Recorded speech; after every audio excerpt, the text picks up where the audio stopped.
Hello, good morning.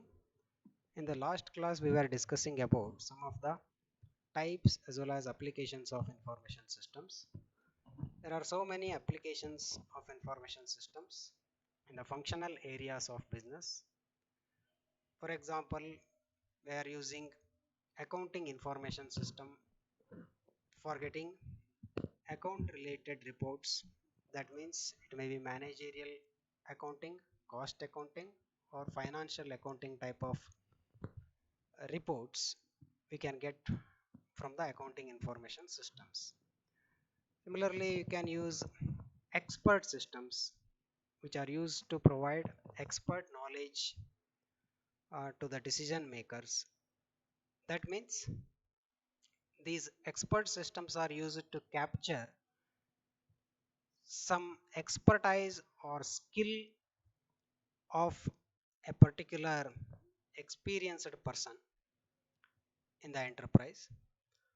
You can say that they are used to capture some expertise or problem solving skills of a particular person so that they can provide some advice in a particular situation.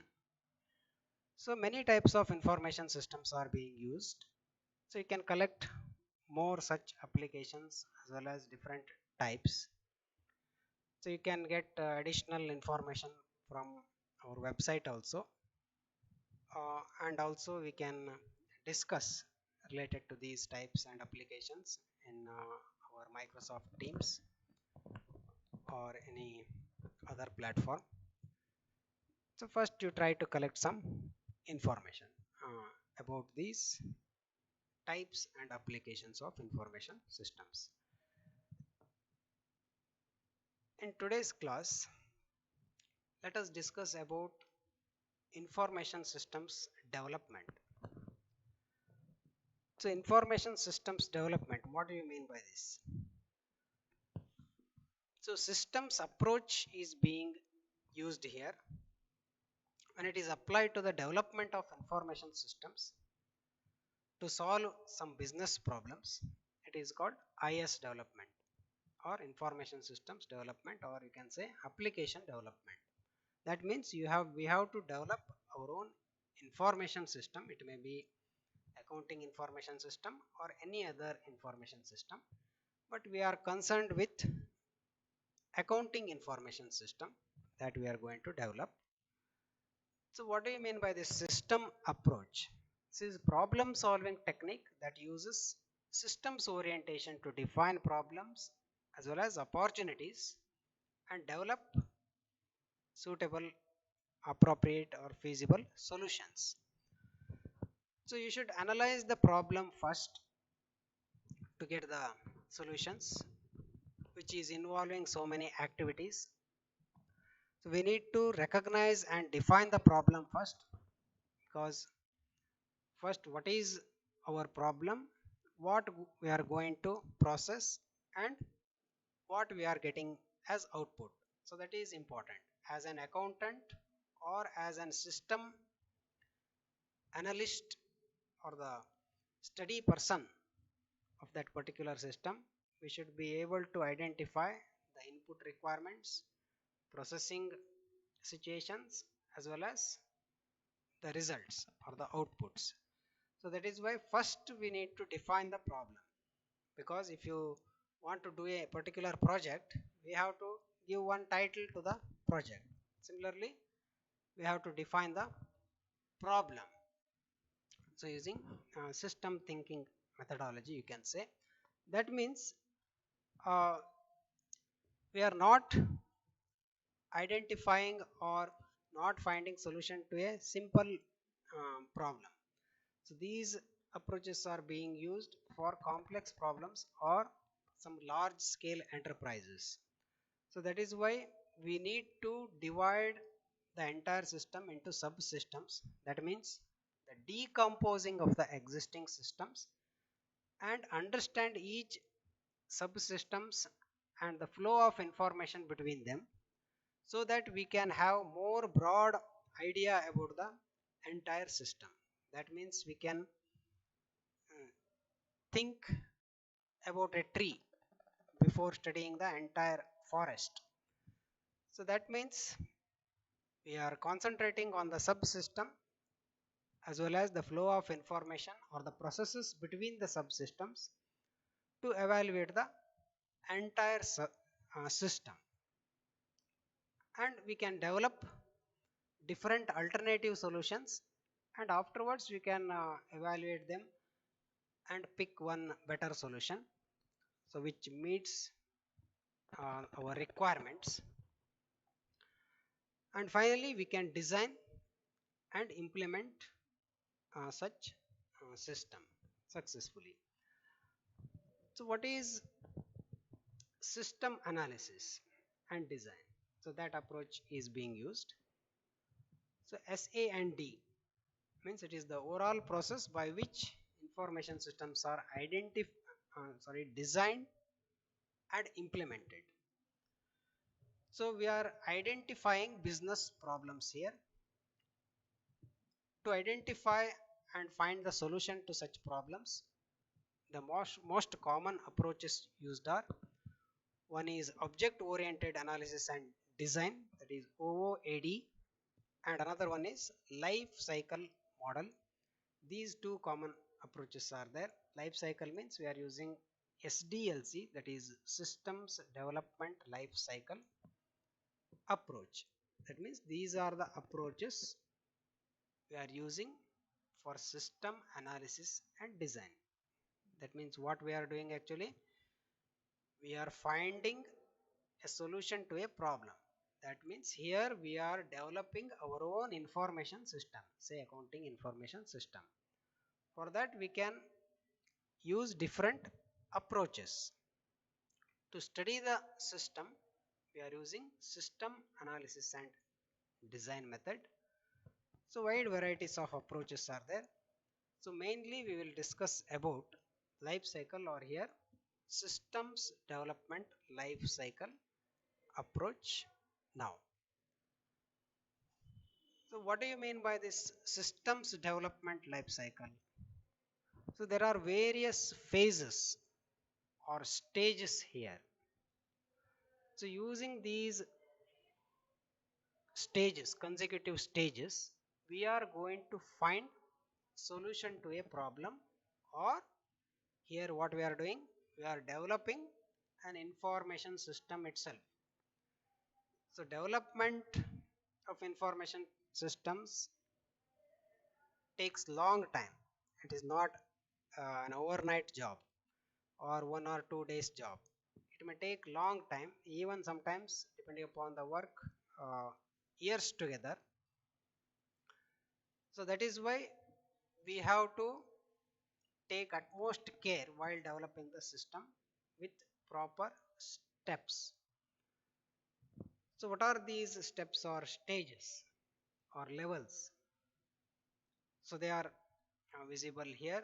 So first one is systems investigation, next system analysis, next systems design and implementation, and finally systems maintenance.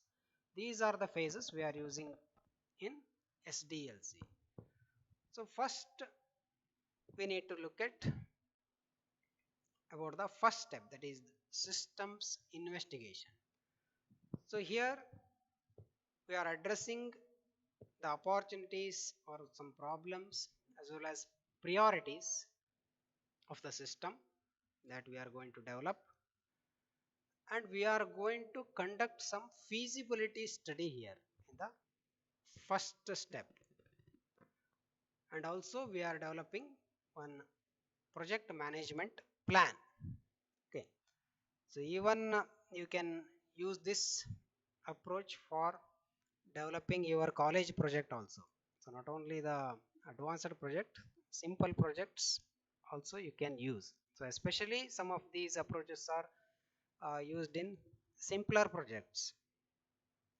There are more sophisticated and high standards of approaches are there. So here in the first step we are conducting some investigation, systems investigation, And in the next step or second step, we are going to analyze the information needs of different users, different employees, customers, or other business stakeholders.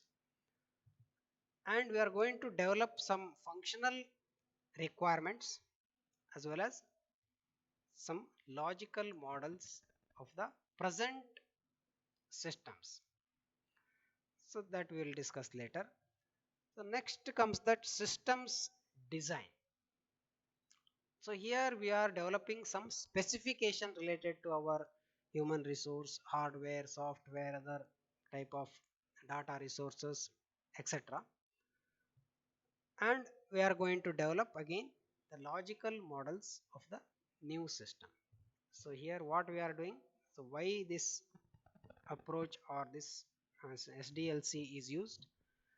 So this is used to find a solution to a problem, say solution to your project, or solution what we are doing here for development of information system.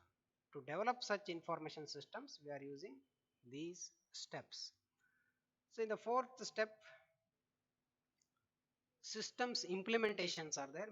That means we have to acquire the software, hardware, and test the system, and training of employees. So many activities are there in the systems implementation. And finally, systems maintenance. So we are reviewing the system, and we are monitoring, evaluating, and if any minor corrections are there, we will do it in the maintenance stage also. But these sequence of activities should takes place as shown in the figure. And if any one part or level or stage is not finalized, we have to go to the previous step, and again finalizing that, we should come to the next step. But if we go on doing all the steps, then it will be difficult to handle the changes. So if you go to final stage directly by doing just some of the problem solving approaches, or you can say steps, then it will be difficult. If you have any change, if you want to make changes to a particular system or particular subsystem, then it will be difficult. That is why it is better to follow the correct step from first to last level, because while constructing a building, we have to think. So first the investigation whether the building in a particular area is possible or not. So that is the beginning step. So if you want to construct building itself, so many steps are there. So first, whether it is feasible or not, economically feasible, whether the spot is correct or not, that we have to think first. Afterwards you can go for architecture or other building designs. So that is why for all projects, so it may be civil engineering or building sketch, it may be your final year project, or it may be finding solution to a particular problem. So this is systems means this is general, so it can be employed to wide varieties of fields or wide variety of applications. So these are some of the common steps. So in some approaches they are taking 7 steps, 6 steps, so on, but these are all some of the major or common steps that are being used in the systems development. Systems means here we are using as a general concept. So in the software development also they are using similar types of steps. They are calling it as software development life cycle. But here systems means it is general terms. Here it can be employed to any project. So these sequence of activities are there. So these involves understanding the problem and developing the solution and finally implementing the solution. Next, let us discuss about some of the process, system development process, and these are the steps we have to discuss. So in the system investigation step, this is the main step or the first step. So we have to identify the problem. So here some of the proposals or the title of your project or related proposals related to your business or IT planning process is involved here, and some feasibility test we have to conduct, feasibility study or test you can say, that we have to conduct in this level. So preliminary studies, these are very much essential in the systems investigation. So what do you mean by feasibility study? So it is a basic or preliminary studies to determine information needs of the users. Users means the employees who are using the information systems, who are going to use this system, your customers or any other stakeholders, external or internal persons, they are all users. So concerned users you have to target. Okay.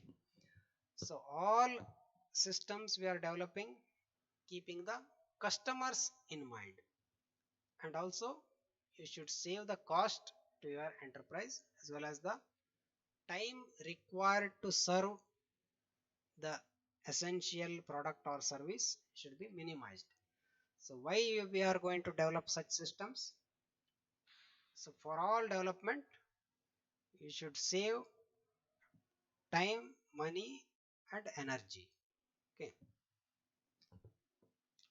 And you have to analyze about resource requirement. What are the resources required human resource or some raw materials or any other type of software requirement. You should just a basic study, this one is, and we have to think about the economical aspects, that is the cost and benefit. So what is the return for your investment, ROI, you have to calculate. So and other feasibility study we have to conduct. For simple projects some feasibility study is not required, but especially we are implementing this in larger sectors, that is why we need such feasibility studies. So there are different feasibility studies. So first let us study about operational feasibility. Okay, what is operational feasibility? So we should be able to analyze how well the proposed system will support the business priorities of the organization, how well the proposed system will solve the identified problem, how well the proposed system will fit with the existing organizational structure. So that we have to study. So that is called operational feasibility. So it is the main factor, because if it does not suits to our enterprise structure, or if it is not so much beneficial, then we are not going to do any such development. So that is why this is the feasibility testing stage. So first we have to check the operational feasibility. So next other feasibility factors are there, we will discuss in the next class.